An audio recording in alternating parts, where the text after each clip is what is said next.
Welcome to the 100 Master Coaches series featuring master coaches from around the world. Let's journey together on this 100 Master Coaches series with your host, Coach Mel, MCC.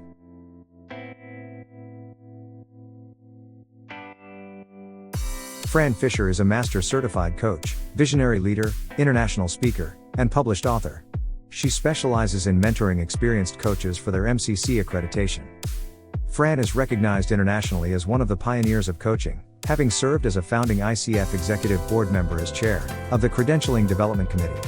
She has also served as an ICF credentialing assessor since 1998. In 2022, Fran received the honor of the highly esteemed ICF Circle of Distinction Award, and believes being true to ourselves, as coaches, is key to bringing this transformation in our world. Now on to the show. Hello, and welcome to the 100 Master Coaches Show. This is Coach Mal, and today my special guest all the way from Windsor, Colorado. She's none other than Fran Fisher. Can you give a big round of applause to Fran? Welcome to the show, Fran. Thank you, Mel. It's such a delight to spend some time with you. The pleasure is mine. You know, Fran, I have actually heard so much about you through the years of coaching. This is my 20th year. We'll come to how many years, thank you. We'll come to how many years you've been in coaching, or, you know, where you have walked the role as a coach in a moment. But before we go there, I would love to ask, tell us something about Fran. Oh, well, I just had my 81st birthday. Wow. You're pulling my leg all the way there. I am not. And it is surreal. I have 2 adult children. I have 7 grandchildren. Wow. And wait for it, 14 great grandchildren. 14. Wow. I tell people I'm the matriarch of a pyramid scheme. Oh. You can very well create your own, it's amazing. Congratulations. It's such a joy. I am so blessed. Yes. So I can't imagine what it is when the family comes together. I am so loved, so appreciated. And I get to be a wise elder now at this phase in my life with my family. And it's who I want to be being. Yes. Yeah. Yes. Yeah. I am so blessed. Thank you. Well, I do want to share with you some good news as well, Fran. Okay. You were talking about your wonderful family, and our eldest daughter just got married. So it's it's one of those things. I've never experienced that before. It's something to cherish, Yes, so sweet. Congratulations. Thank you. Well, today is all about you, and we'd love to hear your story. Tell us about the days before coaching. What was that like for you? Yeah. It's a lifelong story. I had self-awareness at age 4. I did. I remember very early on that I wanted to help the world be a better place. I wanted to make a positive difference, a contribution, help the world, and I have my inspiration back here. And in addition to that, I had an insidious inner critic who ran my life with a belief that whatever I did wasn't good enough. And never enough, never good enough. So I had this high mission and then this internal battle. Yeah. And I went around about trying to save the world the wrong way. I learned many, many years later, after a lot of decades of personal growth, that I was trying to fix it. Fix. That was painful. So in that personal growth, though, all of the gurus were aligned on one fact that stood out for me, which is we must put ourselves in the center. Mm. And I didn't, for decades, have the courage to take that leap of faith until I had a workaholic breakdown. I call it my final fry out. The workaholism ruined relationships, ruined my health. It just didn't work. It was never enough. And employers would let me run my racket of working 16, 18 hours a day. Wow. And patting me on the head. I would say, one person can't do all this, and they kept letting me. So, and you did it, and you did it so well, I'm sure. I did it so well. Yeah. Yeah. So those were the first many decades of my life. And in my final fry out, I finally took the leap of faith because I was so low with ruined health and lifestyle. And, I said, okay, that didn't work. And so I did start putting myself in the center. My life, the quality of my life started transforming. So I'm going to fast forward after the burnout, my personal coaching that I did and applying some of these things that I read in all these personal growth workshops and books and tapes and so forth. And I started attracting entrepreneurs who wanted help growing their businesses, solopreneurs. Yeah. And I started applying what I had learned in my own personal recovery process. And I discovered my divine gift, Mel. It came through me that my gift is facilitating people in discovering the essence of who they are. Their divine design, that core essence, the true truth of their being, the inner vision of the highest and best of themselves. I started facilitating other people. I discovered my own, and I started facilitating what I called your vision, your I am. And your life purpose, which is what you do that empowers you to live true to the essence of who you are.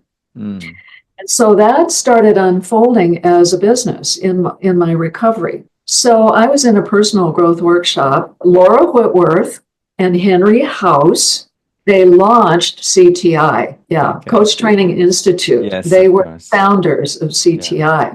Well, they were on faculty in this personal growth workshop. And so that's how they met me. And Laura called me and had an enrollment conversation with me to take their pilot coach training course. They had studied with Thomas Leonard. And Thomas turned all of his material over to them and said, great, have at it, do whatever you want to with it. Yeah. So I'm on the phone with Laura and I said, well, I can't imagine being a coach. I have no idea what that meant. And she said, Fran, if you work with people, these skills are transferable. Beautiful. I wasn't working. I was in this recovery process. $100 a weekend workshop. What could I lose? So I took their pilot course. And Mel, I came out of that class a flag-waving champion for coaching. That's right. I'm a believer. Yeah. I did it. And I realized, Mel, that this work I've been doing, facilitating people their self-discovery and then designing a life plan of living true to the essence of who they are, I said, I'm already being this. I was related to, there's so much of this that I'm resonating with. And so I came out of that course with a vocabulary, a language, some tools, some structures, and I started incorporating coaching into my Living Your Vision business. That's what I called it. So I'm going to fast forward here now. That was 1992. In 1994, I joined a group of coaches with a vision for an international association, San Francisco Bay Area. It was called Personal Professional Coaches Association. I ended up on the board as treasurer, and we launched the first association.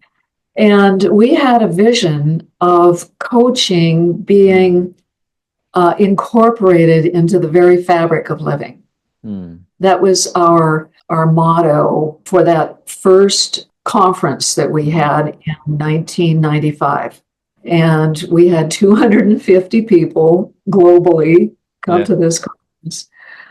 Well, a little bit of history here. In 1996, we had our next annual conference. And what we discovered is Coach U with Thomas Leonard, he had an alumni association, and they were sponsoring an annual conference as well. And so in 1996, we all got together from the boards of directors of both of those associations, and we collaborated to come together as one association, because we were competing for the same market, right? And we had the same vision for the difference we wanted to make in the world. So I was passionate about that vision, and I had colleagues and a community of passionate visionaries for the difference we could make in the world. So when we came together as a combined association and we took on the name of ICF, International Coach Federation, I was on the board as a vice president, co-chair of the Credentialing Committee. And I had coaches reporting to me with various the ethics and standards, the competency. We were building the bicycle while we were riding it. And we had a sense of urgency that state and federal governments would try to govern coaching, right? So we were very busy getting all these pieces, this infrastructure into place. So my job, volunteer, was to create the credentialing path for coaches and for coaching schools. So now it's 1997, and I founded my own school. It was called Academy for Coach Training, because I was showing up globally and they were saying, Fran, I really like how you show up and what you stand for. Want you to be the one to train me to be a coach. So in 1998, we had our first association conference, and we rolled out the credentialing paths. We rolled out the ethics, and we rolled it all out. 1998.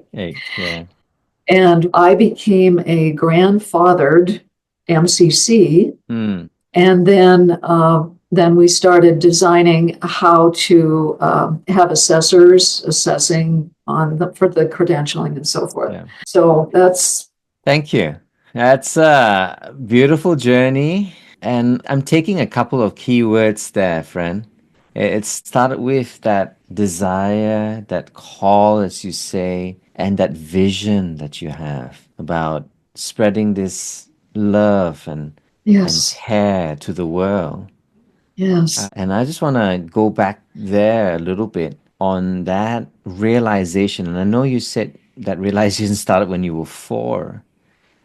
I'm just curious how that translated into that desire to impact that workplace first, right? Remember how you said you were extremely driven in the workplace before coaching? Yes, right? I was. Yes. And how that essence of yours wanting to make a difference became your life story, and how that rolled out into making an impact in the workplace as a workplace leader, and then facing that fry out, as you said.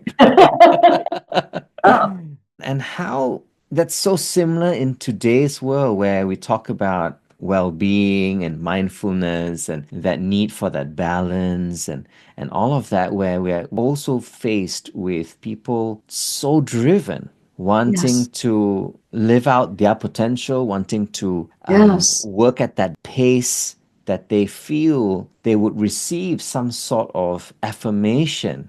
Like you said, that pat on the head, that's Yeah. good job. Yeah.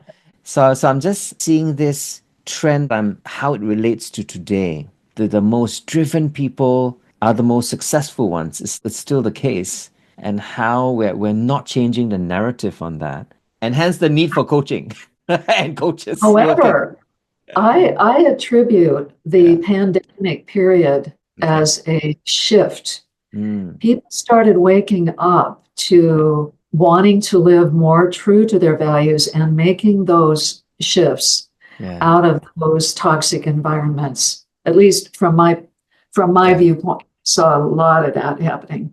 Yeah. So I'm just thinking about that correlation. It's like the call is just so close inside of us, and it needs something or someone to kind of help bring that out. I'm tying it to your first part of your foray into coaching, before coaching, if you know what I mean, Yes. where you were driven to or attracted to help the people just like you who are Yes. trying to find their essence. Yes. Yes. This brings to mind a small story, Mel, Yeah. that ties that together. When I was in elementary school, high school, the other students often would come to me Mm. for help with their history, their math. I was a straight A student, 4 point all the way through. Wow. So when they came to me, can you help me with this, Fran? Of course, yes, Yes. I love like the teacher part of Yeah. that and contributing and Yeah. helping. That fed it to your point. And then I had a career as a apartment manager, real estate, condominium associations, apartment buildings. And that career started out, it was a lifestyle. I was a single parent with 2 kids, so I could work at home. And the residents would come to pay the rent and they'd stay for hours asking me questions, and I'm sharing my wisdom, Mm. and they're eating it up and I'm eating it up. I get to, give and contribute. So you see, you're right on, this pattern carried through. And then fast forward, I'm in this introduction to coaching and I find out, ask, don't tell. What? Uh-oh. Oh, that was hard because I have all these So I practiced the ask, don't tell. I'm starting to practice this with clients. I'm coaching. Mm. Mel, what happened was when time came to notice that I'm gaining mastery Mm. with this, I'm starting to feel fulfilled when my client is gaining their personal power and we're accessing their wisdom. I had an epiphany moment where I was feeding my ego all those years. Wow. Mm. That was ego based. Now it's soul based. Mm. I am now feeding my soul, and it's so much easier to ask than tell what I think, what I believe, my story to illustrate, right? To let go of that need to fix them, but to evoke. And I love the new MCC language, this word evoke. Yes. I love that now. That's a beauty. Yeah. So my epiphany is that from the very start, coaching is a spiritual path. We just keep unraveling our ego attachments as we move through ACC, PCC, and on to MCC. Wow. Wow, so beautifully put. We unravel and let go of those things that, in a way, hold us back.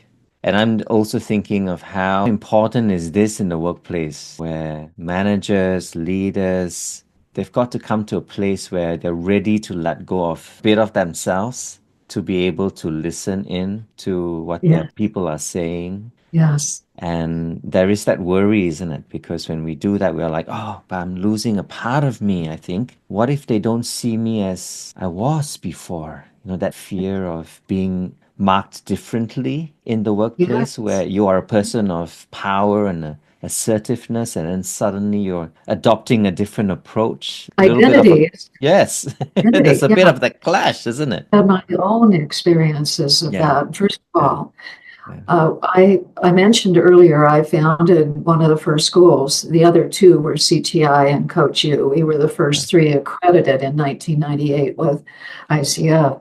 In the year 2000, when we had the event in the US, Yeah. September 19th, the year 2000, Yeah. I lost my school Wow. because people in organizations were out of work. They weren't being coaches. They stopped paying travel expense. You know, we just, Yeah. everything came to a halt, Yeah. so to speak. And my school got kicked to the curb financially. Yeah. And the good news, just as a sidebar, is that my legacy is still alive, though. I let go. I went through bankruptcy, and my faculty came together and picked it up and have carried it forward. So my school still exists. It's been rebranded by the owner. So that's heartening, as an aside. Anyway, so talk about identity. Whoa, that was my identity. Yeah. I founded it, I grew it, I was most alive when I was teaching and developing. And so thank God for my coach during that period. Mm. She said to me, because it was devastating. I didn't know who to be. Yeah. I lost all proprietary rights. I just, it was a wipeout. Yeah. And she said, Fran, you are so much bigger than that school. Wow. So good. It was hard to believe at the time, but I did all my work to recover and allow that evolution, to unfold for me. Thank you. Yeah. Well, Fran, this is my 7th year running my school. And to be very frank, there are days where I think, should I continue? Should I not? Bless your heart.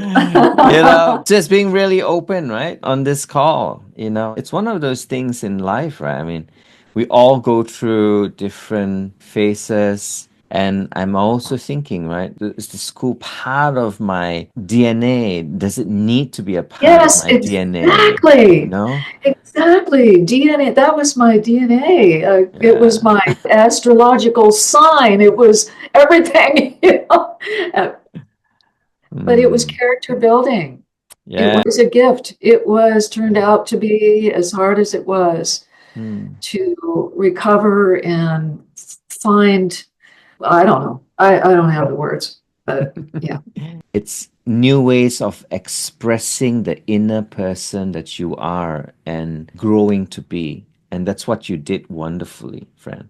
All the people that I've spoken to, there's this name, Fran, at the back of their life.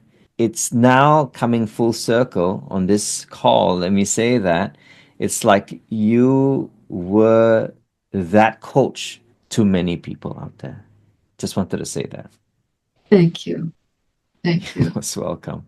And it's been an evolution. I look back and it's been quite magical. I was initially a coach's coach. And that evolved to doing more mentoring. Yeah. And then I'm mentoring coaches. And now I've been mentoring mentors. Yes. That's my new place. I developed a mentor training. Yeah. So that we have more masterful mentors in the world to support our colleagues, our friends, our peers to grow in their growth and mastery. Very, very important. I love where I am today. I just love it. I'm so happy. There you go. There you go. This is the result of you realizing that worth is not just external, it's often starting from within you, and that exuberates, it gets lived out in the things that you are getting yourself passionately involved in as a choice, right? It's a free choice that you chose this for yourself. I remember our call a couple of months ago, and you said, I'm so happy where I'm at, you know? No, no, really, I remember that, right? Oh, thank you. And so with that, friend, I'm going to ask you for those little moments in your years of coaching. I mean, you've been one of the pillars of our coaching community for so long. So there is so much that you could share, obviously, on this call. But if you could just share 3 top things that you want to give to the audience today, what would that lessons be for you? Well, first and foremost, and maybe I'll only have two because this is such a biggie. Yes. Thank you. We must do our own personal growth work. And there's something about that. Those of us in this work are naturally humble. This is a very humbling career work. Yeah. I see that. And I also see in the people that have come by along with me Yeah. that their first priority is not that certificate on the wall. No. Oh, by the way, that's great, to earn the Yes. certificate. But their Yeah. first motivation Mm. is their personal growth and development of mastery Yeah. in life and in their work. So that's key number 1 with a capital K. Yeah. Do your personal work, personal growth, stay true to your vision, purpose, values, make your choices in life true. Mm. So those are kind of Yeah. entwined. And then the other one, and this is particularly on the MCC path, my words of advice are start sooner. Don't wait until you have 500 hours for PCC. Don't wait until you have 25 hours for MCC, because it'll be a shock. Yeah. In my experience, my mentees go, what? So start sooner so that you're not practicing your comfort zones, some habits that are not serving your growth Wow. for 2,000 hours. Yes. My gosh. It's like putting your car on reverse all the way and driving, and like, this is the right way. I hope that folks out there hear this message and take it to heart, because what it does mean is some hours of mentoring that won't get you to submitting recordings yet. Yeah. You can't do that until you have the 2,500 hours. That's true. Let that happen. But invest in mentoring sooner. Yeah. You'll be so glad you did. This is Mama talking to you. Yeah, that's right. Great grandmama. That's good. Great grandma. This is great grandma talking to you.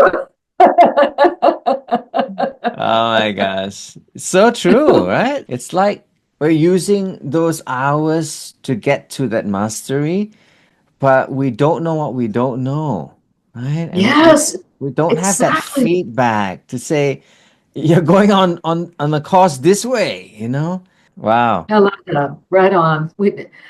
Don't know what you don't know. And there are comfort zones that we fall into, even with the certificate on the wall. We tend to, the human beings that we are, slide into those comfort zones. Yeah.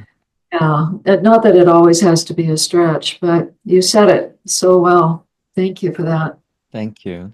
And then, I've heard this quite a bit about coaches who have come in and then they're like, what do I do first? Do I start my business? Do I, create the niche, just cater my coaching for this group of people and build that voice, that uniqueness? Because there's just so many coaches out there these days. So I've got to do this and do that. And so there's this whole list, right, of the to-dos. And we know that's as important as working on yourself, as you were saying, on your Yes. growth and your development. What is that mix like? I mean, in your experience and you mentoring so many coaches out there on that bit of that business entrepreneurial side that is so needed, that networking, that seeing your business thrive and yet also working on yourself, your competencies as well as your inner self, right? And Yes. those things that hold you back. I hear your question. Yeah. And I used to have a different answer 30 years ago in my school. It was a different Yes. world Yeah. now. It's challenging to show up today because we don't have personal networking and we don't show up.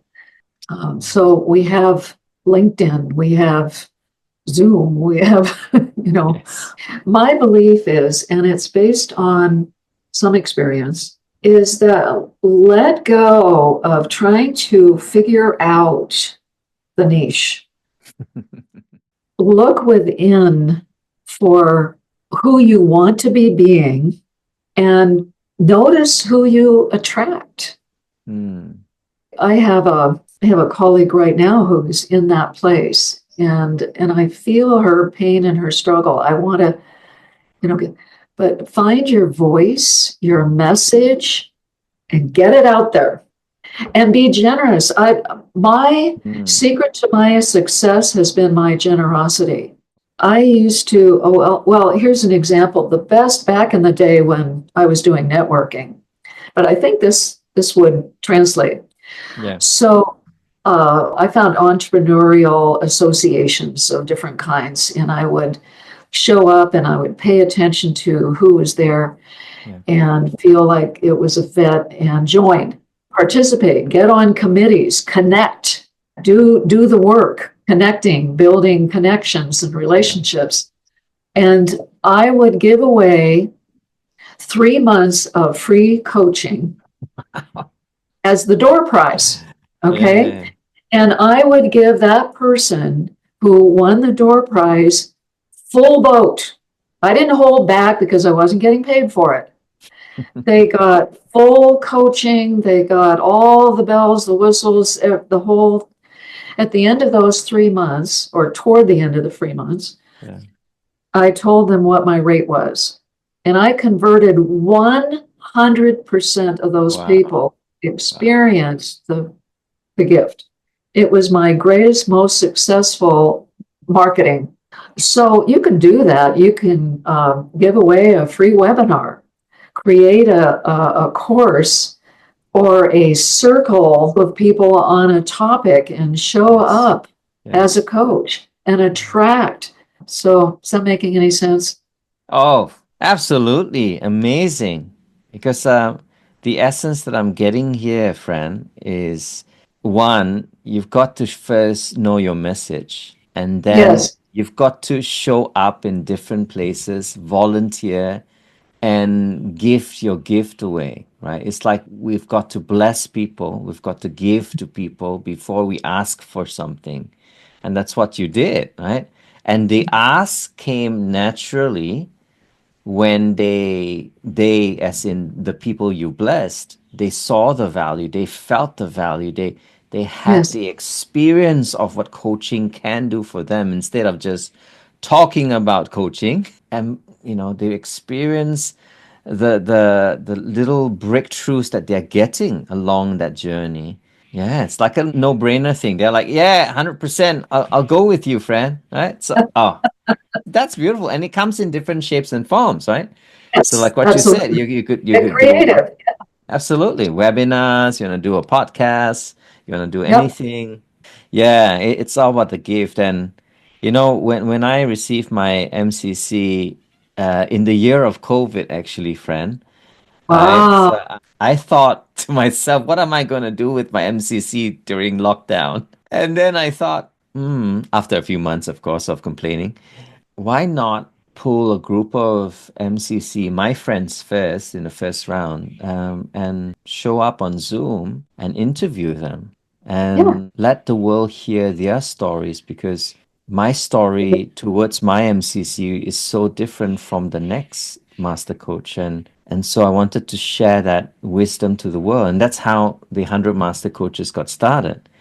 I've been blessed through the journey by by Yes. by opening up this platform for amazing master coaches to come and bless people with their story. Beautiful. So it's Beautiful. There it is. we're in a time of our lives that things are moving at this breakneck speed, right? With advent of AI, especially, it's changing the landscape very, very quickly.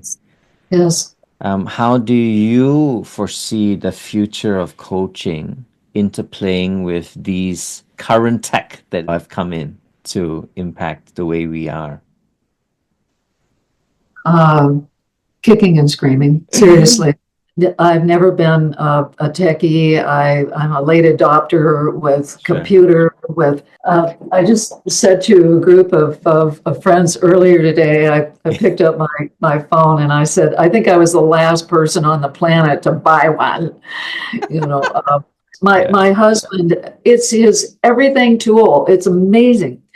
But anyway, you'll get a kick out of this. I had only grandchildren at the time, and Oh, I yes. wanted to connect with Yeah. them, and they didn't do email. They didn't do this, that, and the other thing. The only way I could have a relationship with my grandchildren was to have texting, Yeah. right? I did a smart thing, but it was really actually lucky. I didn't get an iPhone until Hmm. it had the microphone feature. I never did have to learn text.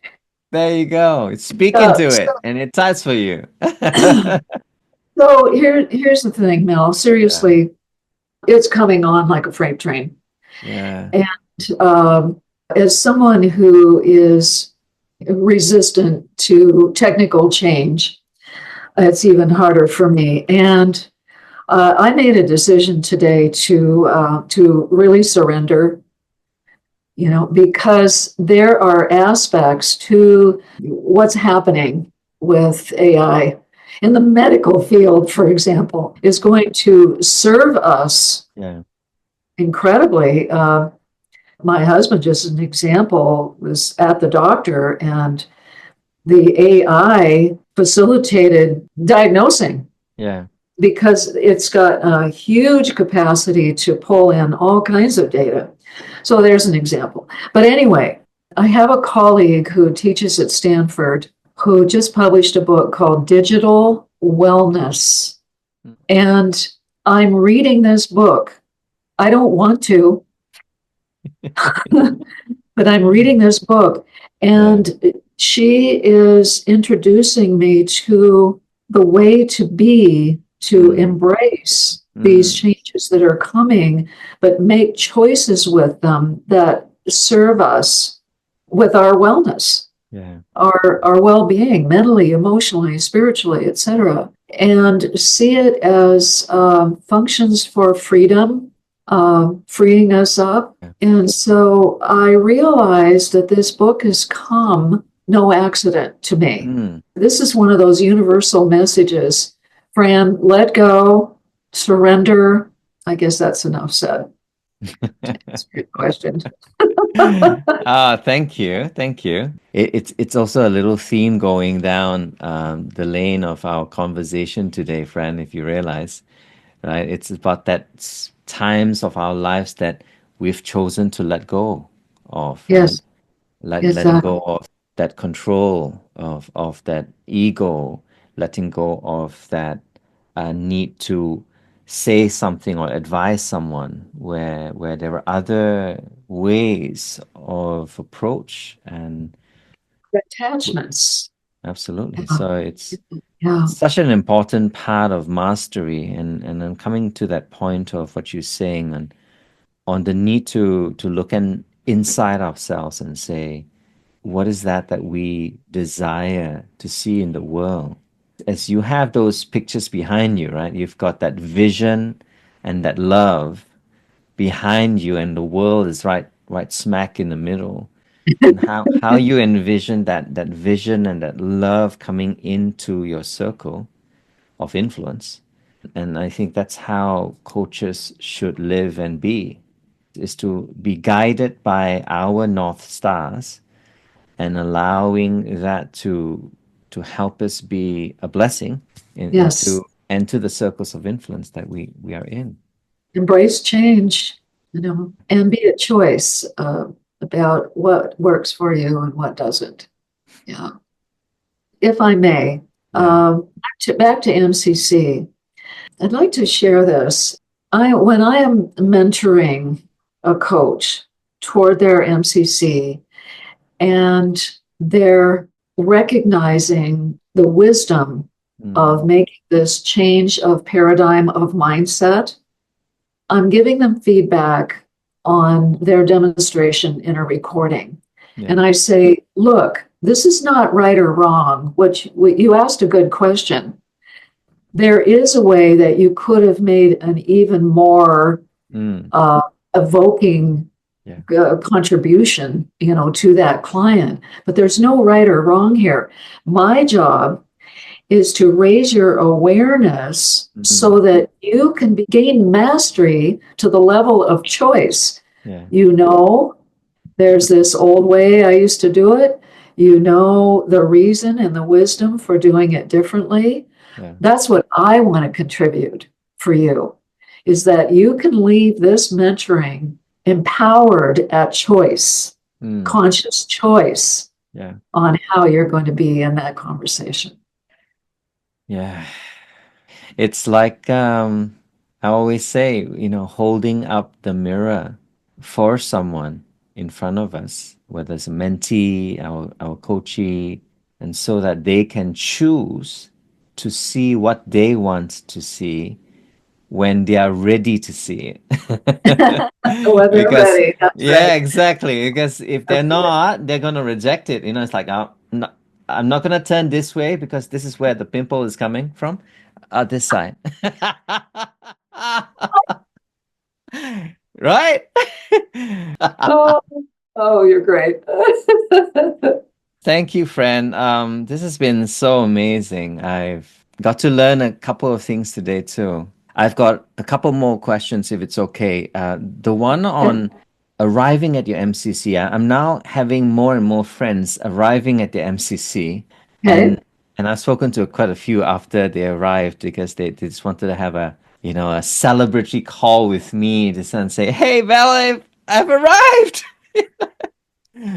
And I liken that to like climbing a mountain, right? Now you come up to this mountain and you've arrived and you're like, where to now? And that's what they were saying. They were like, Mel, now that I've arrived here. Yes. And some of them said, oh, I can relax now. It's like, I don't need to go onto these calls anymore with my mentor. I've got something to say with that one. And then there's the other one that says, now where is the next mountain? Right? It's like, So what's your take on that? When someone's reached the MCC and they're, of course, very happy with, as they should, right? They've reached this mountain and achieved that for themselves and for what they represent. Yes. But the begging question is, what's next? Yes. Well, my clients figured out what was next and they asked me for it. Okay. They did. And yet I was so inspired with what they asked for that I actually created a program I call Deep Mastery Wisdom Circle. What they wanted, they said, look, Fran, I got my MCC now. And I grew and I learned and I mastered new levels of skill. And I'm not through with you, Fran. What I want now is to learn to embody. So I got them here and I got the job done, right? Yeah. I'm here too, but what I want next is to embody these principles of transformational presence in life and who I'm being beyond just coach client. So I did. I developed, it's not a course, it's not coaching, and it's not mentoring. It is a really lovely sacred space where we come together and support each other. Their homework assignment is to design their new story. What is my new story now? Wow. So that's the next, designing their next content. And then how do I live it? And they've got a support group, Yeah. right? To listen and celebrate and support each other. So that is what's happening here. Yeah. Maybe it will become a movement beyond MCC. We'll see. That's so good. I'm getting so many things from what you shared, and of course, congratulations for creating this space, right? It is that sacred space that we're all looking for. It's that coming to a place where we can be ourselves, when we can find ourselves with our own peers, with the people we want to surround ourselves with is by choice. So all the things that we're talking about today, right? And it's also finding what that gift and that blessing is. Like it's like this group found you again, Yes. right? They're And calling me forth. They're yes, calling me yes, forth. yeah, Yeah. so amazing. Well, it never ends if we have the mindset of continuous learning. There's always a next frontier. Yeah.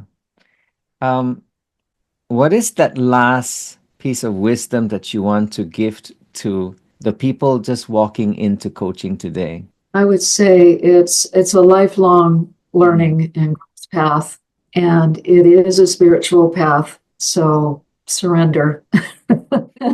If you want to reach that point of greater fulfillment, fulfilling that potential that's within you, who you want to be, keep on keeping on. So lovely. And Thank you. my best wishes to you, Fran, to keep on keeping on as well. Thank you. You've been amazing, not just in this call, but through the decades of impact that you have created this ripple effect to our world of coaching and coaches. So I want to say on behalf of that, yeah, we're so blessed to have you. And Thank you. thank you for your gift that you bring. Oh, this has been so fun. Thank you, Mel. Well, this has been the 100 Master Coaches today here with Fran and myself, Mel. Till the next time, remember to stay in your lane and yet explore the things that are opening up for you out there. Take care. God bless. And we'll see you soon. Bye-bye.